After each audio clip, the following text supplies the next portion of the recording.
Sponsored by Bangja, Sustainable Business Development in Harmony with the Environment and Society.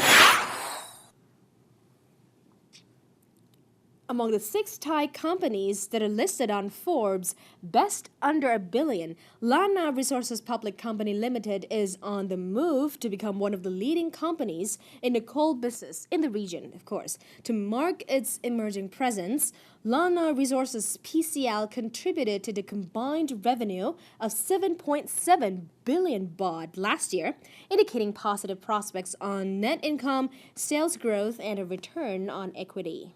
And we have interviewed Dr. Sihasak Ari Rashakaran, who is the Director of Business Development and Marketing of Lana Resources PCL.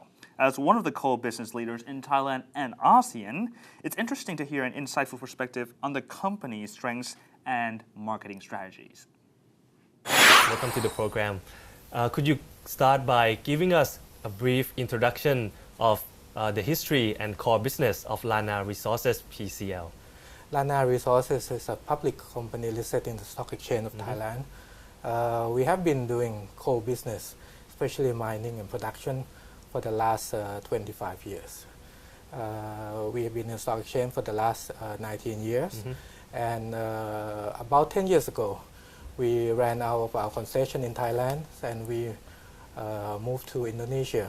Nowadays, we have 2 coal mines in operations. The capacity this year would be running about 5 million tons a year.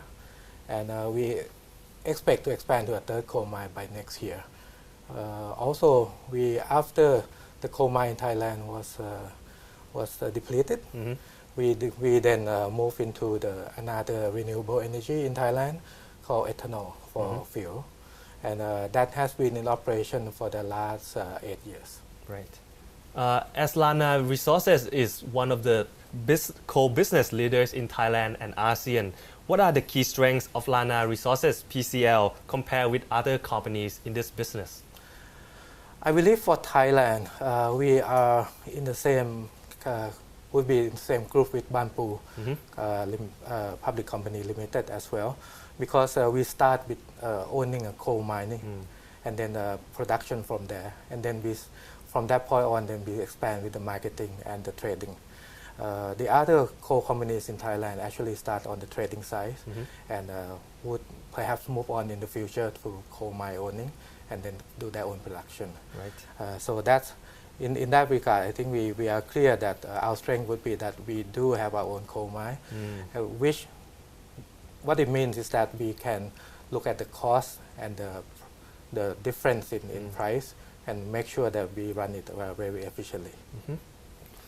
Now moving on to your marketing strategy. What is your marketing strategy to compete with your competitors in this region?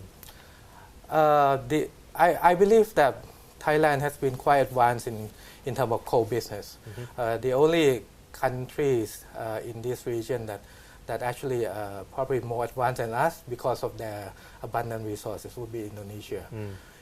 So in terms of coal mining, that's why we moved to Indonesia. We look at the ASEAN countries and we believe that they have more abundant resources. And it's good for us to move early and make sure that we establish the base over there. The other country that has been very active in coal mine would be Singapore. But they stress more on the fact that they don't particularly own a coal mine, but they do trade on a lot of tonnage of the coal from Indonesia to the rest of the world. So in that regard, these 2 countries, I think we position ourselves well. We have coal mines in Indonesia. We also do our logistics and some trading from Singapore. So I think we should compete quite well with them. As ASEAN member states are preparing for the upcoming ASEAN Economic Community 2015, there'll be both opportunities and challenges for Thai businesses in preparation for the free flow of trade, services, labor, and investment, of course. So during numerous AEC-related seminars hosted by public and private sectors, panelists emphasized on developing the English language and the human resources skills to advance Thailand's readiness for the AEC. So let's hear how Lana Resources PCL has initiated programs to develop these skills.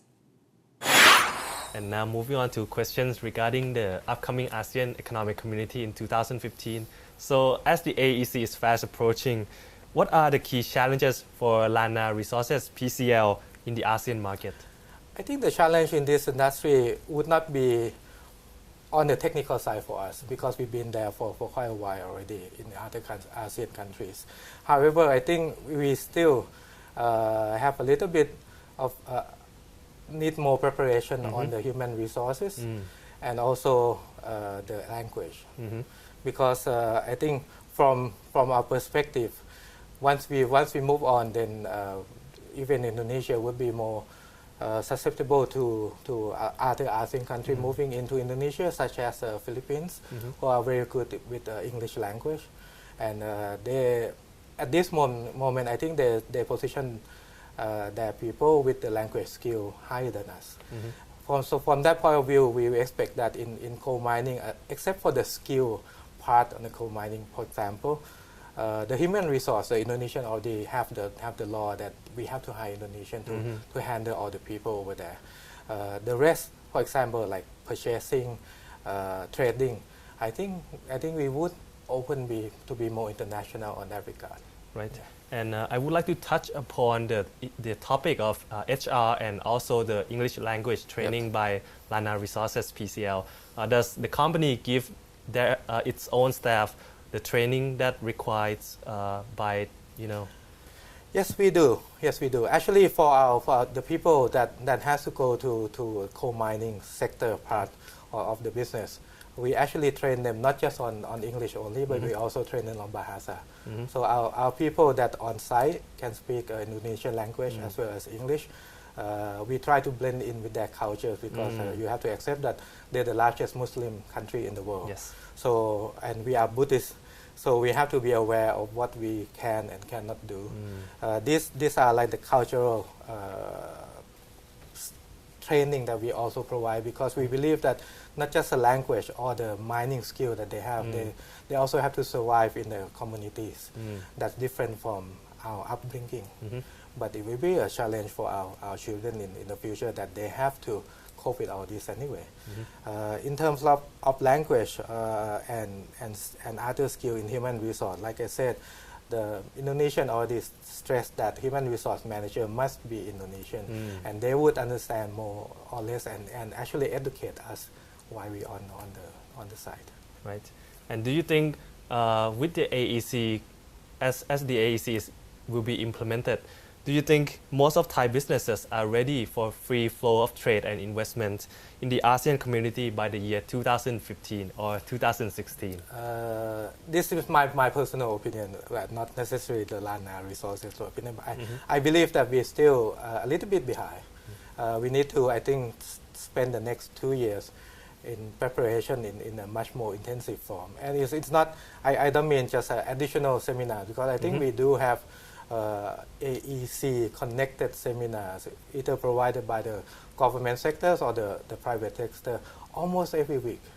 You can see from Federal Thai Industry, you can see from Stock Exchange of Thailand, and as well as other private seminar organizers. But I think the seminar alone will not give us the opportunities and also the advantage with the other countries. So I think we need to take opportunity to go to the site. For example, BOI should probably organize the company in the same sector to move on to see how they operate in those countries and see the opportunities over there. I think those hand-on experience would be more or less what we need in the next 2 years, rather than understand just a law, the regulations alone, because law and regulation is something that we need to be aware of, but at the same time we need to be aware how the community works. And as Lana Resources PCL has been investing and operating projects in Indonesia for a long time, what is the business etiquette for investing there? Like I said, first of all, we need to be aware that we are operating in our neighbor countries. We are not here in Thailand as a Thai company. So when we go there, we also try to have them realize that this is also Indonesian company, because both of our, for example, coal mining, also have partners in Indonesian partners, substantial partners. One has 35%, the other has 45%. So with those Indonesian partners in the joint venture, we try to make sure that all the local issues, government regulation, all these are being handled by our Indonesian partners to the proper extent. And we try to be doing what we do best, which is on the technical side, on the marketing side, the trading side, or the coal side. So that from these two perspectives, I think you have to blend in. And it's good thing that Thai and Indonesian are not that when we look at each other, we look similar. So we're not that far apart in terms of that.